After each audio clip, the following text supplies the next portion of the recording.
Hello friends नमस्कार। आपण मैंने देखुचन किछि दिन है गरम बहुत जोरे बढ़ी जाइए। टेम्परेचर 46-47 डिग्री तक पलै जाइए। एंता गरम हो जे रही नहीं हबार कि सही नहीं हबार।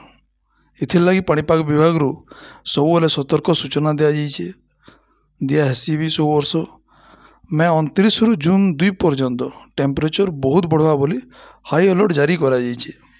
सकाल 10 रु अपराह्न 3टा भितर बाहर के टोटाली नहीं बाहर लगी मना कराई। जदि कहीं असुस्थ अनुभव कले किंबा श्वासरुद्ध अनुभव करुचन संगे संगे डाक्तर सहित परामर्श करवार लिए कहुई। घरे सबुले वेंटिलेशन रखवार व्यवस्था करवार सुविधा करवार लिए कहुई।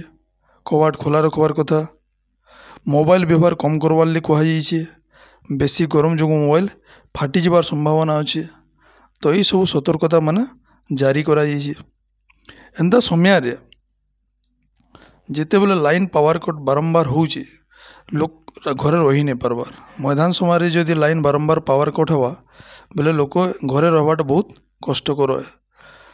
तो काଣା है गत काली कोमनारे बारंबार एंता लाइन काटबार द्वारा लोक मैंने अतिष्ठ होकर बरकोट गाँव में इ विद्युत काट के विरोध करी 5 जन विद्युत कर्मचारी के अटक रखी और से दिन 2 बजे 45 डिग्री खरारे मझी रास्ता 3 घंटा तक चौकी रे बसैक रखी देते।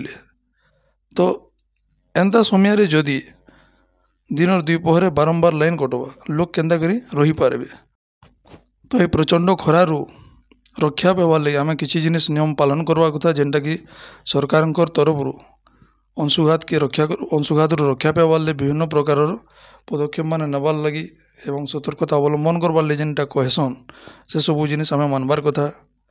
जेनता फास्ट टाण खरारे पदा को बाहरंतु नहीं, खरारे कठिन परिश्रम करंतु नहीं, जरूरी काम बाहर को जीवा को हेले कला चश्मा कला चप्पल मुंडरे ओदा गामुछा और छता व्यवहार करंतु, निशाद्रव्य सेवन करंतु नहीं, अधिक पानी ORS पणा तोराणी दही आखुरस एसबू पान करंतु, तरबुज काकुड़ी खांतु, अंशुघात आक्रांत व्यक्ति को शीघ्र डाक्तर सहित परामर्श करंतु। एसबू आम मानिबा कथा एवं मानिले आम अंशुघात रक्षा पाई परिबा। धन्यवाद।